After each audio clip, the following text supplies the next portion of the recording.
moi je m'étonne aujourd'hui de voir des hommes de Dieu qu'on appelle les pasteurs influents. J'ai un problème avec cette appellation. J'ai un problème avec ce terme-là. Pasteur influent.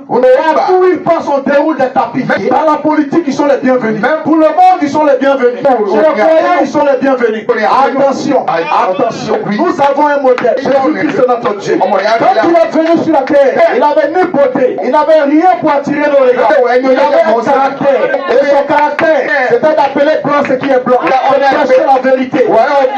Tout la vérité. Et ceux qui avaient son esprit n'ont jamais été aimés. Quand Jean-Baptiste est venu, il a regardé un roi. Il a dit à ce roi-là, écoute, la femme avec qui tu es, c'est la femme de ton frère. Ce n'est pas une bonne chose de coucher avec la femme de ton frère. Il n'a pas eu peur de dire la vérité. Aujourd'hui, nous avons des modèles, pasteurs influents, peur de dire la vérité, peur de dénoncer. Et aujourd'hui, ils sont l'ami de tout le monde. Jésus, l'évangile qu'il prêchait ne plaisait pas au clergé. Ce matin, son évangile ne plaisait pas au clergé de son temps.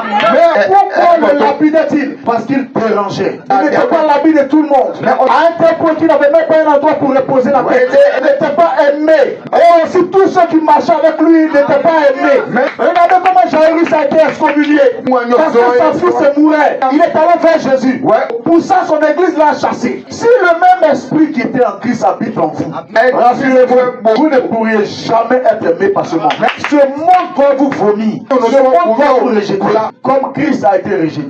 Amen. Des loups ont des tanières. Mais le Fils de l'homme a pris un endroit où reposer la tête. Dieu tout-puissant dans un corps de chair. Le créateur du ciel et de la terre. Emmorphé dans un corps. Cependant, il n'avait pas d'endroit où reposer la tête. Pierre, il disait à Pierre, on va aller trouver un endroit là où nous allons manger. Où nous allons manger, où nous allons concordre. Qui vous a dit que le tapis lui était déroulé partout où il arrivait? Je m'adresse à vous, peuple de Dieu.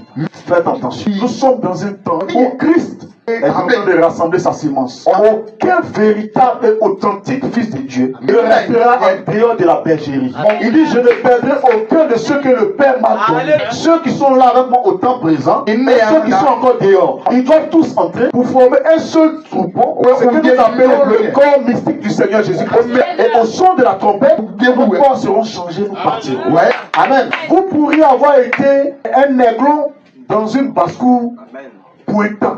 Vous ne pouvez pas rester un aiglon dans une basse-cour toute votre vie.